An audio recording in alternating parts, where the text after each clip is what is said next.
Hello friends, good morning. आज हम लोग 28 फरवरी 2026 के करंट अफेयर्स डिस्कस करेंगे। आज के सेट में टोटल 7 टॉपिक्स हैं, जिसमें पहला टॉपिक जो है वो सुजविका पोर्टल से संबंधित है। तो ये किसके द्वारा पोर्टल को लॉन्च किया गया है?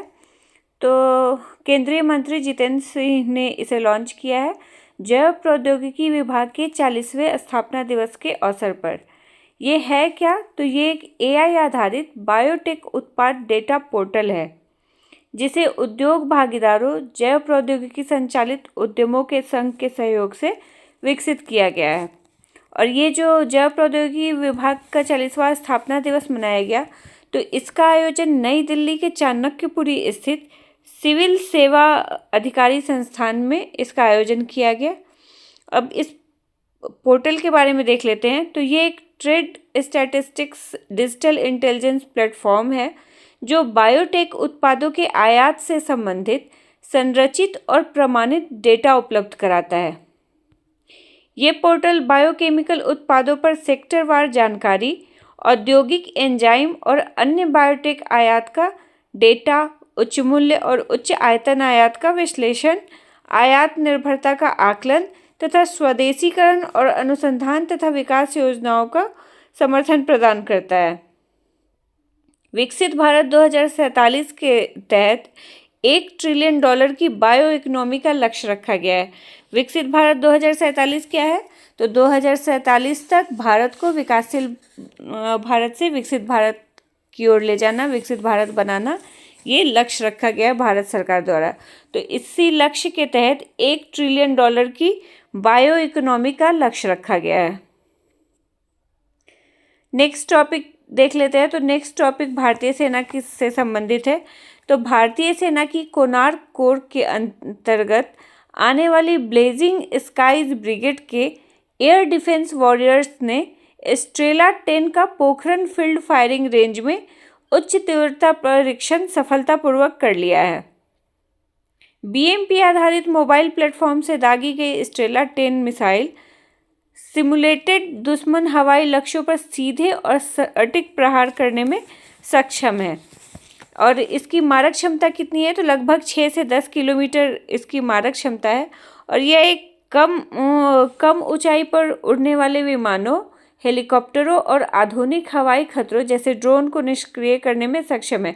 अभी वर्तमान में वैश्विक स्तर पर ड्रोन का उपयोग बहुत तेज़ी से बढ़ रहा है और ये भी एक खतरा बना हुआ है। ये खुफिया जानकारी इकट्ठा करने के लिए या दूसरे देश पे हमला करने के लिए भी इसका यूज किया जा रहा है ड्रोन का। तो उन सभी खतरों से निपटने में ये कारगर साबित हो सकती है स्ट्रेला 10। रडार आधारित प्रणालियों के विपरीत स्ट्रेला 10 मुख्य रूप से दृश्य लक्ष्य अधिग्रहण यानी कि विजुअल टारगेट एक्विजिशन पर निर्भर करता है। तो ये स्ट्रेला 10 से संबंधित था। भारतीय सेना ने इसका सफलतापूर्वक परीक्षण किया है। नेक्स्ट टॉपिक भारत के प्रधानमंत्री श्री नरेंद्र मोदी के इजराइल यात्रा से संबंधित है। आपको पता होगा, पिछले दिन हम लोगों ने डिस्कस किया था कि वो इजराइल की संसद नेसेट को संबोधित करने वाले पहले भारतीय प्रधानमंत्री बन गए हैं। और अब एक और कीर्तिमान हासिल हुआ है उन्हें। वो क्या है? तो उनको यरूशलेम में इजराइल की सर्वोच्च संसदीय सम्मान speaker of the Knesset medal से सम्मानित किया गया है। और यही नहीं, ये प्रधानमंत्री मोदी इस सम्मान को प्राप्त करने वाले पहले वैश्विक नेता बन गए हैं। भारत के तो पहले हैं ही, वैश्विक स्तर पे भी पहले नेता बन गए हैं। यह सम्मान नेसेट के स्पीकर अमीर ओहाना द्वारा उन्हें प्रदान किया गया है। तो किसने दिया उनको ये सम्मान? अमीर ओहाना, वहाँ के नेसेट यानी कि संसद के स्पीकर। यह सम्मान द्विपक्षीय संबंधों को सामरिक स्तर तक ले जाने में प्रधानमंत्री की भूमिका के लिए उनको दिया गया है। और ये मेडल इजराइल का सर्वोच्च संसदीय सम्मान है, जो असाधारण योगदान और अंतर्राष्ट्रीय साझेदारी को मजबूत करने के लिए दिया जाता है। तो प्रधानमंत्री मोदी को भारत और इजराइल के बीच संबंधों को एक नेक्स्ट लेवल पे ले जाने के लिए, अच्छे लेवल पे ले जाने के लिए उन्हें ये पुरस्कार सम्मान दिया गया है, speaker of the Knesset medal. Next topic देख लेते हैं। तो नेक्स्ट टॉपिक चीता गामिनी से संबंधित है। तो दक्षिण अफ्रीका से लाई गई चीता गामिनी ने कूनो राष्ट्रीय उद्यान में 3 शावकों को जन्म दिया है। इस जन्म के साथ ही भारत में कुल चीतों की संख्या बढ़कर कितनी हो गई है? 38। भारत में जन्मे जीवित चीता शावकों की संख्या अब 27 हो गई है। और आपको पता होगा कि प्रोजेक्ट चीता के तहत वर्ष 2022 से 23 के दौरान नामीबिया और दक्षिण अफ्रीका से कुल 20 चीतों को भारत लाया गया था। और इस परियोजना का उद्देश्य यही है कि भारत में चीता आबादी को पुनर्स्थापित करना। 1952 में भारत में चीता को विलुप्त घोषित कर दिया गया था। तो विलुप्त घोषित हो चुके चीतों को भारत में पुनर्स्थापित करने के उद्देश्य से ये प्रोजेक्ट चीता शुरू किया गया है। और इसके तहत नामीबिया और दक्षिण अफ्रीका से कुल 20 चीतों को भारत लाया गया है। तो ये भी क्वेश्चन आ सकता है कि प्रोजेक्ट चीता के तहत किन देशों से चीतों को भारत लाया गया है? तो नामीबिया और दक्षिण अफ्रीका। और प्रोजेक्ट चीता को बड़े मांसाहारी जीव का विश्व का पहला अंतर्महाद्वीपीय स्थानांतरण माना जाता है। तो वैश्विक स्तर पर ये पहला अंतर्महाद्वीपीय मांसाहारी जीवों का स्थानांतरण है। नेक्स्ट टॉपिक देख लेते हैं। भारत राष्ट्रीय चिकित्सा विज्ञान परीक्षा बोर्ड से संबंधित है। तो इसने एक गिनीज वर्ल्ड रिकॉर्ड बनाया है। वो क्या है? तो राष्ट्रीय चिकित्सा विज्ञान परीक्षा बोर्ड यानी कि NBEMS ने YouTube पर artificial intelligence in health care विषय पर आयोजित लाइव स्ट्रीम में सर्वाधिक दर्शकों की संख्या दर्ज कर गिनीज वर्ल्ड रिकॉर्ड बनाया है। तो ऑनलाइन सर्वाधिक दर्शकों की संख्या दर्ज करने के लिए ये रिकॉर्ड बना है। और ये रिकॉर्ड देश भर के पंजीकृत चिकित्सा प्रैक्टिशनरों के लिए आयोजित AI आधारित राष्ट्रीय प्रशिक्षण कार्यक्रम के माध्यम से स्थापित हुआ है। ये जो पहल हुई है ये पूरी तरह ऑनलाइन आयोजित की गई है। और NBEMS यानी कि national board of examination in medical sciences ये स्वास्थ्य एवं परिवार कल्याण मंत्रालय के अंतर्गत एक स्वायत्त निकाय है। और ये स्नातकोत्तर और पोस्ट डॉक्टोरल चिकित्सा परीक्षाएं आयोजित करता है। NBEMS।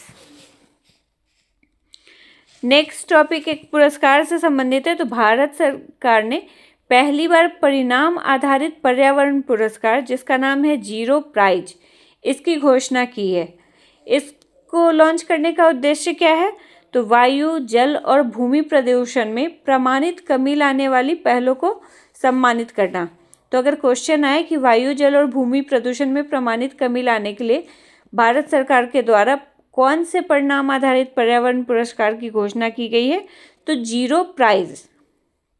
नई दिल्ली में लॉन्च किए गए इस पुरस्कार के लिए कुल 5 करोड़ रुपए का कोष निर्धारित किया गया है, जिसमें 3 श्रेणियों में प्रत्येक को 1 करोड़ रुपए प्रदान किए जाएंगे। और ये जो पहल है ये नीति और शासन स्कूल यानी कि school of policy and governance द्वारा संचालित की जा रही है। और इसे परोपकारी फंडिंग, कॉरपोरेट CSR साझेदारी और अन्य संस्थागत सहयोग से समर्थन प्राप्त है। प्रत्येक चयनित परियोजना को पहले एक प्रलेखित यानी कि डॉक्यूमेंटेड आधार रेखा स्थापित करनी होगी और फिर 12 माह की चुनौती अवधि में मापनीय कमी दिखानी पड़ेगी। तो ये जो प्रदूषण में कमी होगी उसके लिए टाइमलाइन कितनी है? तो 12 महीने की टाइमलाइन है। उस दौरान इनको ये मापनीय कमी दिखानी होगी, उसके बाद ही इस पुरस्कार के लिए वो योग्य हो सकते हैं। जीरो प्राइज के अंतर्गत सख्त वैज्ञानिक और नियामक मानकों के अनुरूप सत्यापन किया जाएगा कि इस बात की पुष्टि की जाएगी कि कितना कटौती हुआ है, नहीं हुआ है। ये सख्त वैज्ञानिक और नियामक मानकों के अनुरूप किया जाएगा। जीरो प्राइज के लिए भारत में कौन कौन आवेदन कर सकता है? तो स्टार्टअप, NGO यानी कि गैर सरकारी संगठन, कॉरपोरेट संस्थाएं, नगर निकाय, शोध संस्थान या व्यक्तिगत इन्वेंटर। तो ये सब लोग इसके लिए आवेदन कर सकते हैं।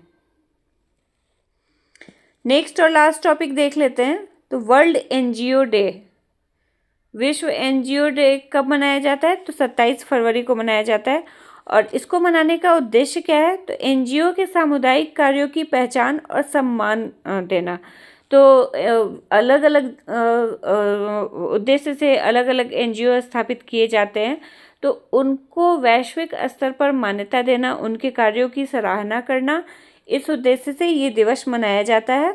और इस बार की थीम क्या है वर्ल्ड एनजीओ डे की? तो रीस्टोरिंग डिग्निटी थ्रू इंक्लूजन, तो ये इस बार की थीम है। और वर्ल्ड एनजीओ डे 27 फरवरी को मनाया जाता है। ये हमारे आज के टॉपिक्स थे। मिलते हैं नेक्स्ट डे। Thank you.